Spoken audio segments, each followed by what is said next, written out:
사도행전 16장 25절로 28절입니다. 교독하겠습니다. 한밤중에 바울과 실라가 기도하고 하나님을 찬송하며 죄수들이 듣더라.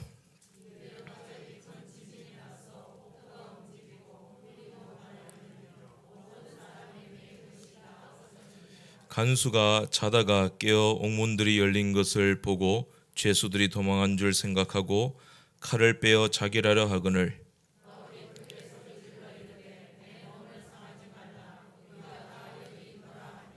아멘. 하나님은 우리에게 열매를 주시지 않습니다. 하나님은 우리에게 씨앗을 주십니다. 씨앗은 생명입니다. 씨앗은 아무리 깊은 곳에 심겨져 있어도 또 척박한 땅에 있어도 결국에는 그것을 다 뚫고 올라오는 힘이 있다라는 것이죠. 복음은 씨앗입니다. 예수님께서도 이 척박한 땅에 성육신 하셨죠. 씨앗으로 오신 것입니다.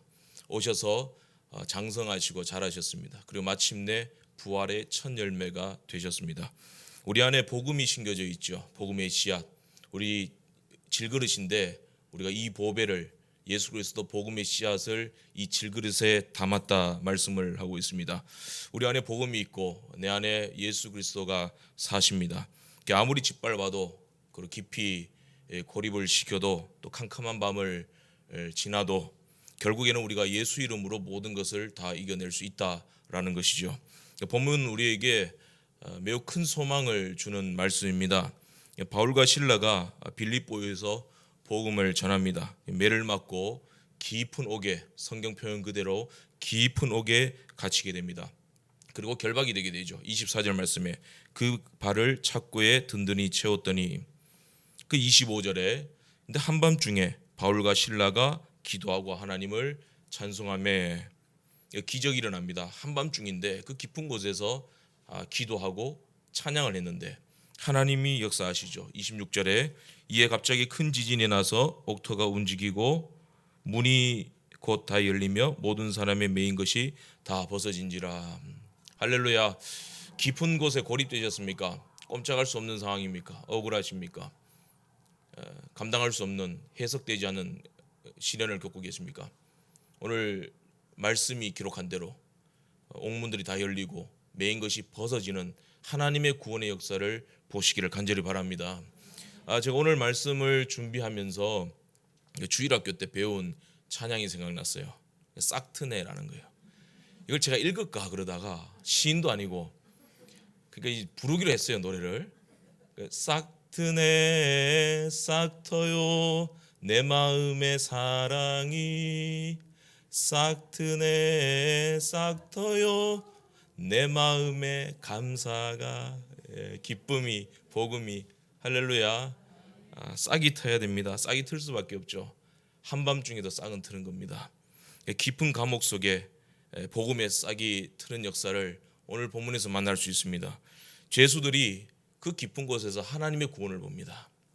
복음이 싹이 나는 것을 경험합니다. 감옥을 지키던 간수도 그리고 그 간수의 집도 구원이 이르게 됩니다. 복음의 싹이 트기 시작하고 열매까지 맺히게 되는 것을 볼 수 있습니다. 아무리 깊은 고립 속에서도 복음의 싹은 트는 법입니다. 이것은 변치 않습니다. 진리이기 때문에. 여러분 한밤중을 만나셨습니까? 깊은 고립과 슬픔과 낙심과 고난을 당하고 계십니까? 걱정하지 마시기 바랍니다. 할렐루야.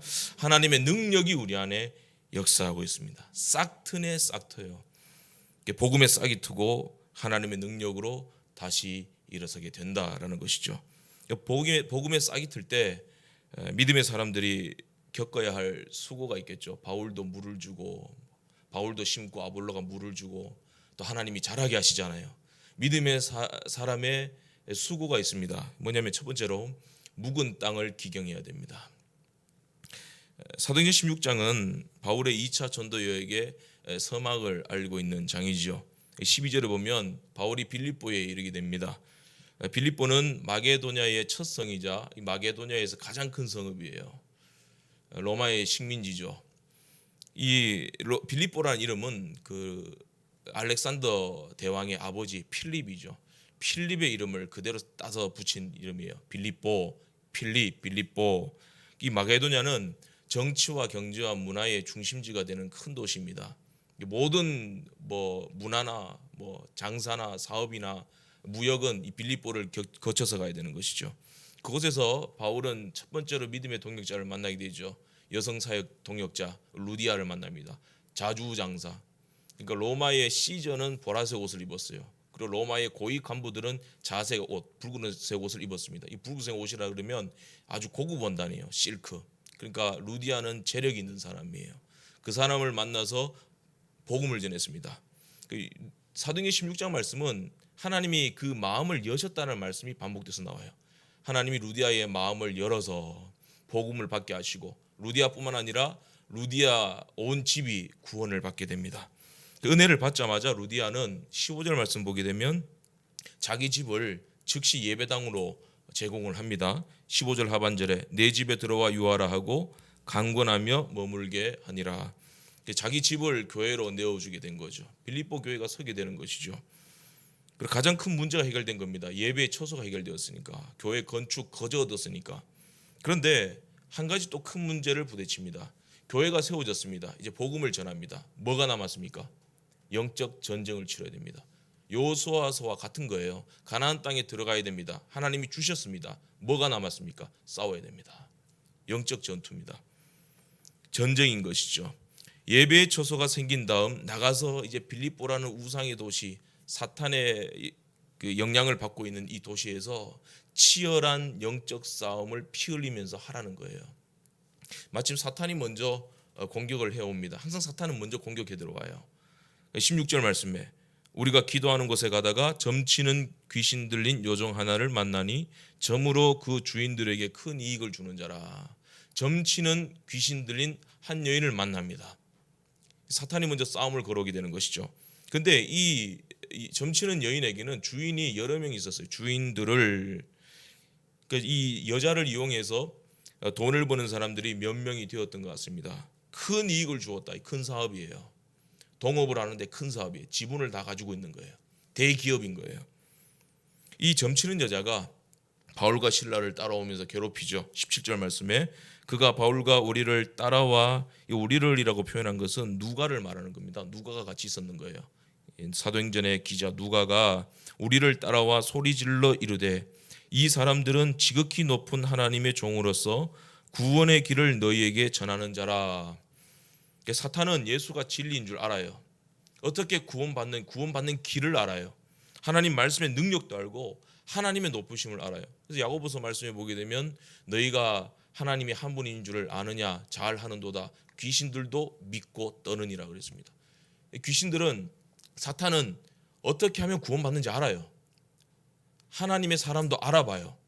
하나님의 크심과 권능을 알아요. 본문의 이 여자는 바울과 실라의 정체성을 폭로한 겁니다. 그래서 막 시끄럽게 만드는 거예요. 자, 예수의 종이 저기 있으니까 다 잡아가라고.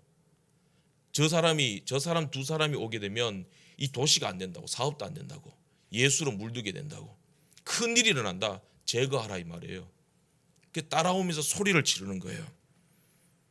18절 결국 일이 터지게 되죠. 바울이 너무 괴로웠다 그러죠. 그 영혼이 불쌍하고 또 이런 사탄의 역사를 그냥 보면 안 되는 거죠. 귀신 들린 여자가 불쌍하니까 즉시 말하잖아요. 예수 이름으로 그 여자에게서 나오라 그럽니다. 성경이 뭐라고 말씀합니까? 즉시 나오니라. 이 말씀의 능력이에요. 예수 이름의 능력이에요. 즉시 나와버립니다. 이렇게 되니까 이제 그 도시는 혼란스러워지는 거예요. 19절 말씀에 여종의 주인들은 자기 수익의 소망이 끊어진 것을 보고 바울과 실라를 붙잡아 장터로 관리들에게 끌어갔다. 그런 말씀이 나오잖아요. 주인들의 사업이 망한 거예요. 이제 열받은 거예요. 이제 부도가 난 거예요. 이 모든 책임이 누구에게 있어요? 바울과 실라에게 있다는 거예요. 그런데 자기 사업 망했다고 고소할 수 없잖아요.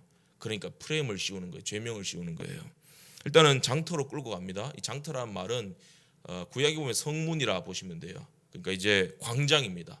여기서 재판도 하고 만남도 가지고 장사도 하고 훈계도 하고 가르치고 이 광장이에요. 장터로 끌고 가는데 거기 가서 이제 돈을 쓰는 겁니다. 돈을 써서 예를 들어 변호사 같은 거 선임해가지고 이제 관리들에게 끌고 가는 거야. 고소를 한 거예요, 말하자면. 그런데 바울과 실라에게 뒤집어 씌운 죄명이 뭐냐? 세 가지입니다. 첫째, 20절에 이 사람들은 유대인이다. 어디 유대인이 로마의 도시에 와가지고 이런 일을 저지르느냐? 두 번째, 20절입니다. 동일하게 우리 성을 심히 요란하게 했다. 21절에 로마 사람인 우리가 받지도 못하고 행하지도 못할 풍속을 전한다. 이 관리들은 일단은 이 바울과 실라가 유대인으로 보였던 거예요. 물론 바울과 실라는 아버지 때부터 돈이 많아가지고 이제 로마의 시민권을 샀는 사람이에요. 그래서 자기도 태어나서 로마 시민이었던 거예요. 근데 그것을 이제 표면적으로 보게 되면 모르는 거죠. 그러니까 보니까 이제 유대인인 거예요. 유대인이 어디 감히 와서 이렇게 설치느냐? 이 사실 하나만으로 적법한 재판 절차 없이 그냥 잡아서 때리고, 때렸대 말은 태장으로 때린 거예요. 나무를 가지고 때린 거예요. 그 사도 바울이 내가 3번 태장으로 맞았다 회고를 하잖아요. 그 중에 한 번이 오늘 빌립보에서 맞은 거예요. 근데 이 태장을 맞다가 죽어요, 사람이. 이 태장을 맞고 그리고 감옥에 가둬버립니다. 21절에 우리가 받지도 못하고 행하지도 못할 풍속을 전한다. 특히 이 말씀은 사실이에요. 이건 사실이에요. 이 사람들은 진짜 보지도 받지도 듣지도 못했던 말을 지금 바울과 실라가 전하고 있는 거예요. 예수 이름으로 일어서라. 예수를 믿으면 구원받는다.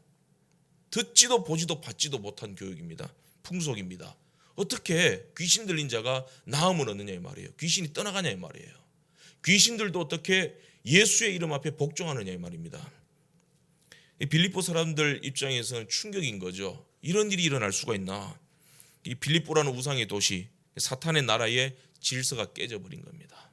이 사탄의 나라에 예수 이름으로 귀신아 떠나라 그래버리니까 이 나라가 여리고성 무너지듯이 와르르 무너져 버리게 된 거예요. 이게 바로 받지도 못하고 감히 행할 수도 없는 풍속이더라.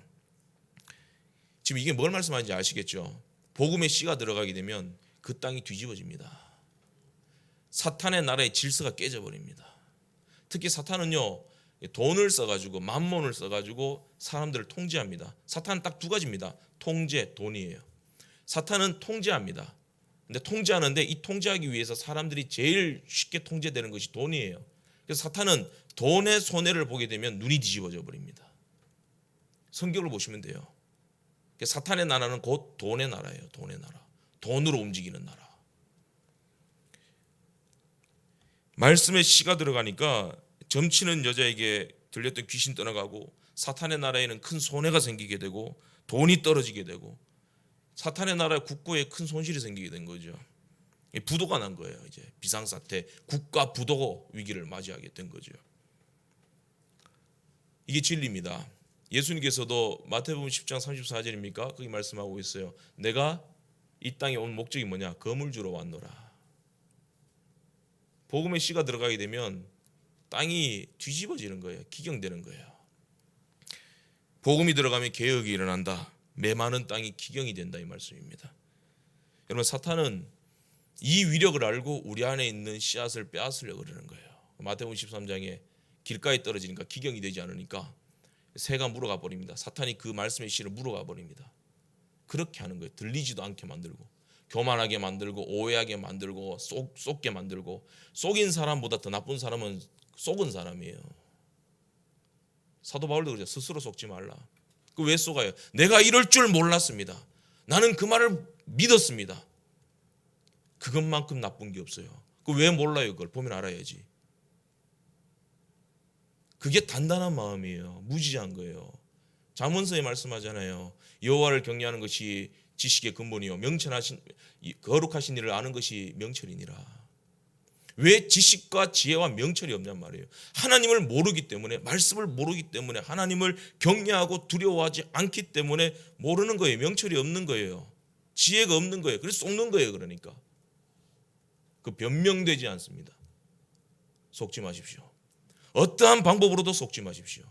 그래서 깨어 있으라 말씀을 하는 겁니다. 예수 믿고 말씀을 따라 도도히 걸어가게 되면 반대를 만납니다. 불같은 고난과 또 골리앗 같은 장애물을 만나게 되는 것이죠. 그때 어떻게 해야 되겠습니까? 믿음으로 분석해야 돼요. 아, 메마른 땅이 기경되는 중이구나. 순간 고민이 됩니다만은 한 2년 전입니까만은 어떤 은퇴하신 원로 직분자께서 연락이 오셨어요. 주석이 있으니까 필요하지 않냐고. 아, 좋습니다. 감사합니다. 받으러 갔어요. 받으러 가니까 앉아보래요.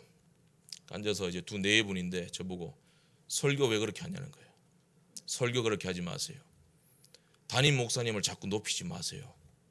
설교는 그렇게 안 가능해요. 좋은 것만 보고 배우세요.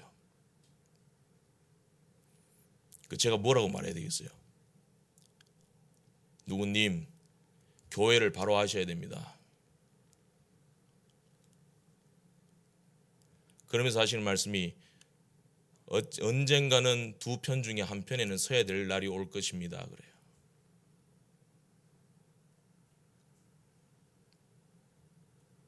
한 석 달 지나니까 나가라고 피켓 들고 난리가 났어요.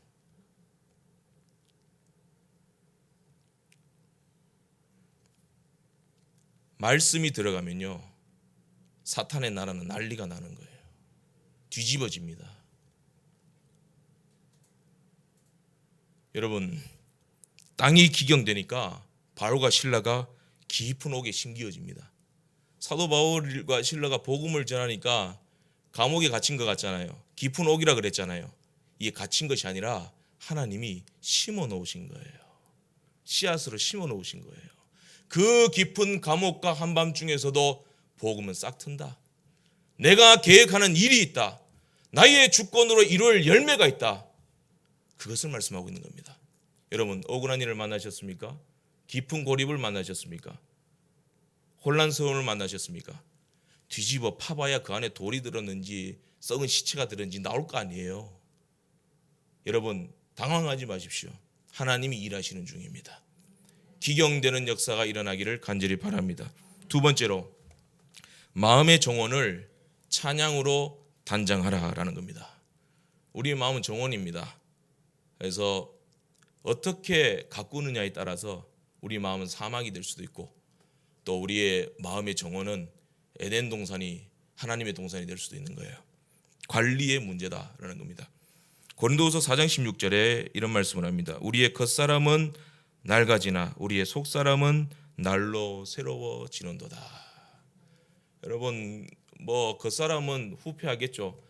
저도 낡아져요. 저도 낡아져요. 살도 찌고. 그러니까 여러 가지로 이제 감추려고 안경도 쓰고 이렇게 감추려고 그러는데, 저도 양복 다 늘렸어요. 지금 더 이상 찌지 마세요 그러더라고요. 후패합니다. 그렇죠? 세월이 지나면. 근데 믿음의 사람은 그 속에 뭐가 있어요? 이 질그릇 속에 보배가 들었어요. 복음의 씨. 그러니까 이게 날마다 자라잖아요. 복음이 예수님이 장성하시듯이 자라서 결국에는 이 속사람은 날로 새로워지는도다. 날이 갈수록 싱싱해지는도다 이 말이에요. 연구에 따르면 바울은 하도 매를 맞고 고난을 당해서인지 외모가 많이 일그러졌답니다. 좌우대칭이 안 맞고 이렇게 해서 데칼코마니가 돼야 되는데 얼굴이 다 일그러지고 맞아서 머리가 벗겨지다 이런 말도 있고, 그러니까 사람의 몰골이 아니더라 이 말인 거죠. 바울과 실라가 갇혀 있는 빌립보의 깊은 옥, 이 땅굴이라 이 말이거든요. 땅굴인데 대부분 이제 이 옥에서는 온역으로 전염병으로 이제 죽어 나가는 곳이에요. 그러니까 이제 깊은 곳을 팠으니까 항상 축축하고 또 이제 썰렁하게 냉기가 흐르고 차갑고, 그리고 방 안에 빛이 들어올 구멍이 없는 거죠. 깜깜한 거예요. 그래서 흑인이라고 그러면 안 되죠. 얼굴이 까만지 하얀지 몰라요. 아무리 예쁜 사람도 예쁜지 몰라요. 어둠은 그런 것입니다. 모든 컬러를 삭제시켜 버립니다. 그런 곳입니다. 죄인들을 꽉 묶어 놓은 그 쇠사슬, 그것도 이제 녹이 슬어서 이제 병을 유발하는 그런 환경이죠. 또 빌립보 감옥은 금을 캐내는 광산의 영향을 받는 곳입니다. 그러니까 빌립보 맞은편에 보게 되면 판가이온이라는 산이 있어요. 이게 해발 1956m인데 1956m면 얼마나 하냐면 한라산의 높이. 한라산을 예전에 외울 때 한 번 구경 오십시오 이래가지고 1950m였거든요. 그러니까 한라산 높이인 거예요. 그냥 한라산 높이의 판가이어산. 이 산에서 그 매년 1,000달란트 이상의 금을 채굴합니다. 34,000kg 금을 채굴하는 광산이에요. 그런 곳에 바울과 실라를 집어넣은 거예요. 22절에 그냥 집어넣은 것이 아니라 때리고 매를 때렸다, 태장으로 때렸다. 그러니까 온몸이 다 상하는 거예요. 지금 움직일 수 없고 뭐 뼈도 부러졌을지도 몰라요. 그리고 그 착고를 채웠다 그러잖아요. 착고는 발목에 채웠다 이 말이거든요. 그러니까 우리나라에도 사극에 보게 되면 죄인에게다가 목에 뭐 씌우잖아요. 구멍 내 가지고 그를 목에 세우면 항쇠가 되고 발에 세우면 족쇄가 되거든요. 그러니까 이게 오늘 착고 족쇄인 거예요. 근데 이게 그냥 있는 게 아니라 이 착고 이렇게 구멍 안에 둘러가면서 이제 칼날이 박혀 있는 거예요. 그런 곳입니다. 그러니까 이제 감옥에서 이 지옥 같은 곳에서 바울과 실라는 점점 더 후패해져 가는 것이죠. 육체의 등불은 꺼져갑니다. 그런데 반전이 있잖아요. 하나님의 등불은 꺼지지 않잖아요. 내 안에 속사람은 다시 살아납니다. 고린도후서 4장 16절에 속사람은 날로 새로워지는도다. 이게 바울과 실라의 속사람이 더 싱싱해지는 거예요. 이 고난 속에서 매를 맞고 갇히고 억울한 일을 당할수록 이 속사람이 살아나는 겁니다. 그러니까 이제 옆에서 바울과 실라를 지켜보는 이 죄수들이 이해가 되지 않는 거예요. 도대체 저 평화가 어디서 나오는가? 매를 맞아서 감옥에 갇혔는데도 위축되지 않아요. 불평 한마디 하지 않아요. 슬퍼하지 않아요. 낙심하지 않아요. 오히려 기도합니다. 하나님을 찬양합니다. 새로움인 거죠. 신선함인 거죠. 제일 무서운 사람이 누군지 아세요? 새로운 사람이에요. 파악이 안 되는 거예요. 그냥 날이 갈수록 싱싱해지는 사람이에요. 아무리 찌르고 아무리 넣어도 부패되지 않는 사람이에요. 못 이깁니다. 그 사람은. 어떻게 이런 상황에서 자유할 수 있을까? 25절에 한밤중에 바울과 실라가 기도하고 하나님을 찬송하며 죄수들이 듣더라. 기도하고 찬송했다 이 말을 원문으로 보게 되면 기도하면서 찬미하더라 이 말이에요. 기도 끝나고 난 다음에 우리 다 찬송합시다 이게 아니라 기도 막 하다가 갑자기 찬양하기 시작한 거예요. 그럼 기도하다가 왜 갑자기 찬송했는가? 여기서는 그냥 찬송이라 되어 있고 찬미라고 되어 있는데 실은 찬송으로 설교를 한 거예요. 찬송도 하나님 말씀을 전하는 설교가 될 수 있어요. 감옥에 죄수들이 듣더라. 뭘요? 찬송을 듣더라. 찬송 설교를 듣더라 이 말이에요. 아마도 이 바울과 실라는 유대인들이 주로 외우고 다니는 특히 6월절에 암송하는 시편이 있습니다. 시편 113편에서 118편까지 이게 6월절 찬송이에요. 하나님의 이름을 높이고 하나님의 구원을 노래하고 해 돋는 데부터 해 지는 데까지 여호와 이름을 찬송하라. 117편 같은 경우는 성경에서 제일 짧은 장이잖아요. 너희 모든 나라들아 여호와를 찬양하며 너희 모든 백성들아 저를 칭송할지로다. 우리에게 하신 여호와의 인자하심이 크고 진실하심이 영원하미로다. 할렐루야. 아멘. 하나님의 구원과 위대하심과 영광을 노래하잖아요. 그걸 죄수들이 듣더라. 감옥이 어둡습니다. 설교를 하려면 눈이 마주쳐야 되잖아요. 그래서 사도행전에도 보게 되면 구원받을 믿음이 있는 것을 보고라는 말씀이 나와요. 사도 바울이 구원받을 만한 믿음이 있는 것을 어디서 봤겠어요? 눈이겠죠. 눈. 얼굴을 보면 알겠죠. 근데 보이지 않는 거예요. 그러니까 보이지 않는데 설교하는데 의미가 없거든요. 그러니까 절망 가운데 있거든요. 그러니까 노래를 한 거예요. 찬양을, 시편을, 하나님의 구원하심을. 모세도 노래를 지어서 이스라엘 백성 자손들에게 가르치도록 했습니다. 신명기 31장 19절로 20절 말씀 보게 되면 이 노래로 나를 위하여 이스라엘 자손들에게 증거가 되게 하라. 그러니까 하나님께서 직접 모세에게 가사를 써주신 거예요. 이 노래를 가르쳐라, 증거가 되게 하라. 그리고 모세는 하나님이 가르쳐 주신 것에 이제 찬양단을 동원해가지고 찬양대를 동원해가지고 곡조를 음원을 붙여가지고 노래를 써서 이제 자손들에게 가르친 거예요. 하나님의 구원하심, 애굽에서 구원하시고 광야길 인도하신 하나님. 이 찬양으로 백성들에게 가르치고 설교하여라. 그 신명기 31장 22절 모세가 그날 이 노래를 써서 이스라엘 자손들에게 가르쳤더라. 그 신명기 32장은 그 노래의 내용입니다. 하나님을 높이는 내용. 예레미야도 그냥 설교하지 않고 이 눈물의 선지자가 눈물이 많은 사람이 또 노래를 많이 부르네요. 그죠? 애가를 지어가지고 불러서 듣도록 하잖아요. 다른 선지서도 보게 되면 그래요. 아모스도 그렇고 애가를 지어서 가르쳐라, 백성들이 가르쳐라. 다윗도 수많은 시편을 이제 지었잖아요. 그걸 노래로 하나님을 찬양하고 또 그걸로 하나님의 말씀을 증거했던 것이죠. 누가복음 2장 기억하십니까? 예수님이 이 땅에 탄생하신 날, 그날 밤에 천사들이 양떼를 지키는 목자들에게 예수님이 탄생하셨다. 그 소식을 찬송으로 전하잖아요. 하늘엔 영광이요 땅에는 평화로다. 이 기쁨의 좋은 소식 전하러 왔다. 누가 오셨느냐? 구주가 나셨다. 노래로 가르쳤다라는 거죠. 이스라엘의 백성들과 지도자들과 선지자들을 보게 되면 성경을 보세요. 이들이 다 노래를 지어가지고 하나님의 말씀을 전하고 가르치셨다라는 겁니다. 어떻게 보면 성경은 신구약 성경은 하나님의 노래로 시작된다고 볼 수 있어요. 창세기 1장 1절 태초에 하나님이 천지를 창조하시니라. 요한복음 1장 1절 태초에 말씀이 계시니라. 말씀도 뜻이 있는 소리요. 하나님 마음속으로 말씀하셨겠어요? 선포하신 거죠. 하나님 말씀도 뜻이 있는 소리요. 노래도 뜻이 있는 소리입니다. 그래서 하나님께서 천지를 창조하셨다. 그 말씀은 하나님의 노랫소리, 하나님의 연주소리다. 하나님의 나팔소리 천지 진동할 때에 내가 왔다 이거잖아요. 그렇죠? 하나님이 상상을 해보세요. 하나님이 지휘봉을 잡으신 거예요. 그리고는 전 우주를 오케스트라 연주하듯이 연주하신 거예요. 지휘하시고 노래하시고 한 빛이 생겨라. 빛이 막 생기고 그렇죠? 나무와 꽃들이 막 창조되고 온통 흑암이었던 땅이 막 푸른 초장으로 드디어 피고 상상을 해보세요. 하나님이 지휘하시는 동안 연주하시는 동안 하나님의 영광을 찬양하게 된 거죠. 바울도 찬양 설교를 자주 강조를 했습니다. 에베소서 5장 19절과 골로새서 3장 16절에 보게 되면 동일한 말씀이 나와요. 시와 찬미와 신령한 노래들로 나와요.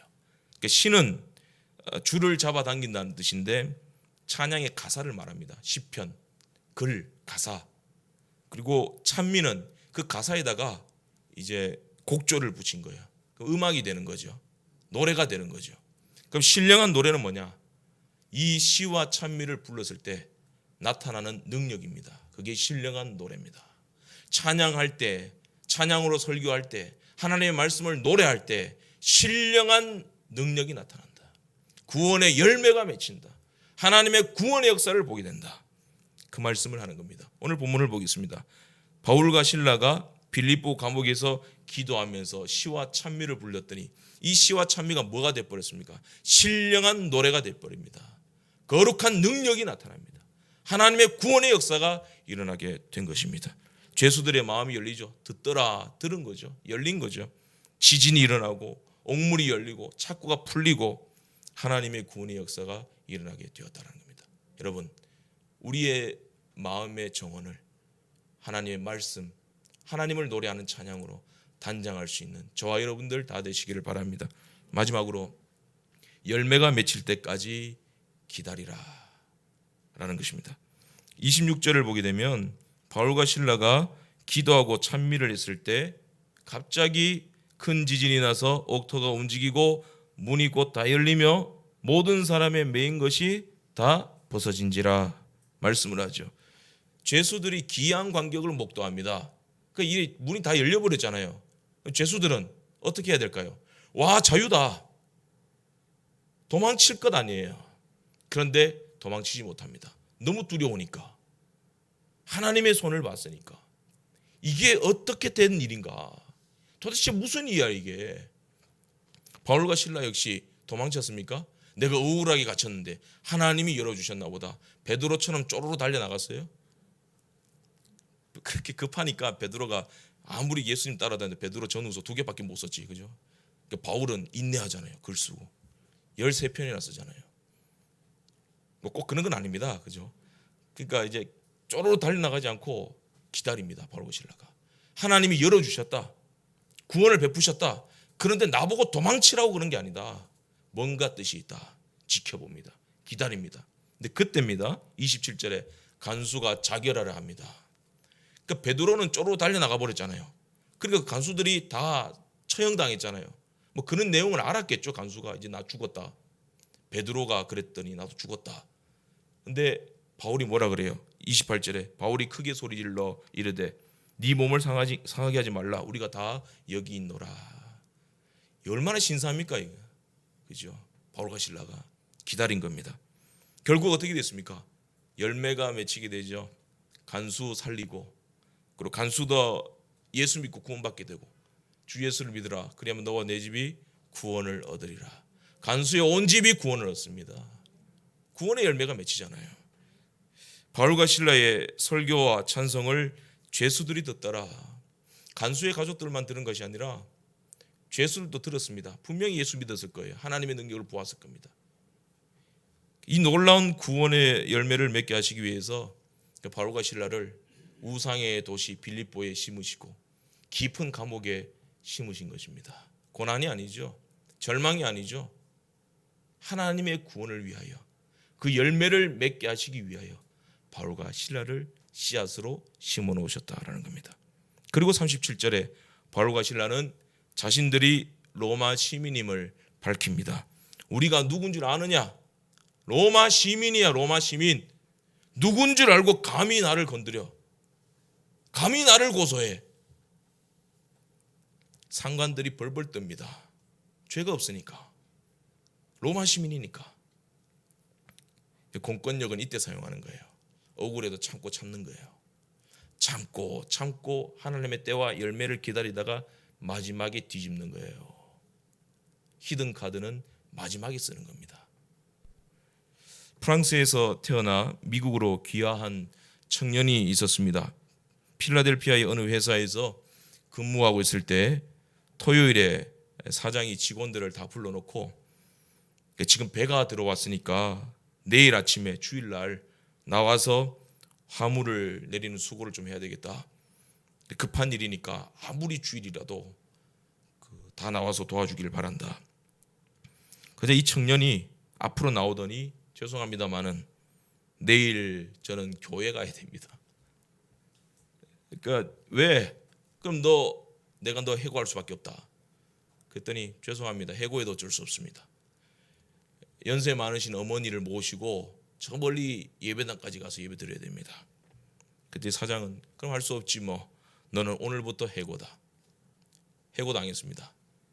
한 달이 지났습니다. 사장의 친구 중에 은행장이 있었는데 연락이 와서 부탁을 해요. 야, 내가 은행 지점 하나 만들려고 하는데 네가 직원이 많으니까 그 직원 중에 지점장 할 사람 한 사람 없냐고. 걔 있다고. 내가 한 달 전에 해고한 청년 한 명 있다고. 걔 들고 쓰면 된다고. 그러니까 네가 은행장 해라 그랬어요. 그러니까 친구가 어이가 없는 거죠. 한 달 전에 해고한 그 친구를 내가 뭘 믿고 쓰느냐. 그랬더니 사장이 하는 말이 그래요. 이 청년은 자기 소신이 있다. 믿음이 있다. 그리고 이 믿음으로 말미암아 오는 불이익을 두려워하지 않는다. 반드시 이 사람은 좋은 지점장이 될 것이다. 그렇게 해고했던 사람을 추천해주고 그 지점장 만들어버립니다. 이 청년은 크게 성공을 하죠. 그래서 필라델피아의 재벌이 됩니다. 대부호가 됩니다. 그 스티븐 지라드라는 사람이에요. 그 미국과 영국 전쟁 때 많은 도움을 줬던 그런 인물이 되었습니다. 그 자기도 몰랐겠죠. 스티븐 지라드. 자기도 은행장이 될 줄, 지점장이 될 줄 어떻게 알았겠어요. 그냥 해고당한 거예요. 자기는 주의를 지킨 것밖에 없어요.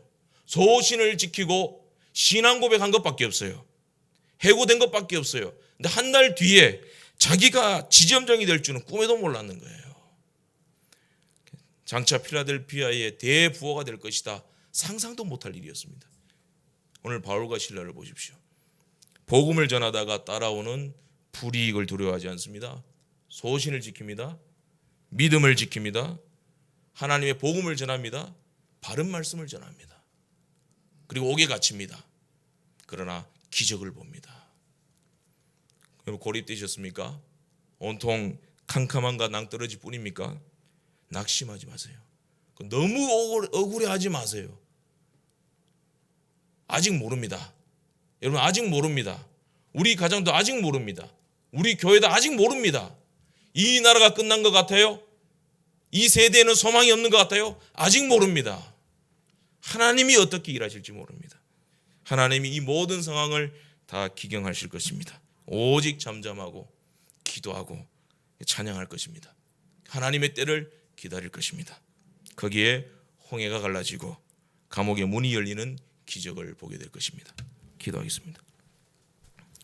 하나님 아버지, 우리가 다 이해할 수 없지만 하나님이 복음의 씨앗으로 이곳에 심기신 줄 알고 이 척박한 땅을 기가하는 일에 하나님이 우리를 사용하여 주옵시고 모든 것을 다 믿음과 말씀과 찬양으로 잘 견뎌내어서 하나님의 구원의 역사를 보며 더욱 주를 높이며 하나님의 나라를 증시해 나갈 수 있는 주의 거룩한 백성들 다 되게 하여 주옵소서. 예수님 이름으로 기도드립니다. 아멘.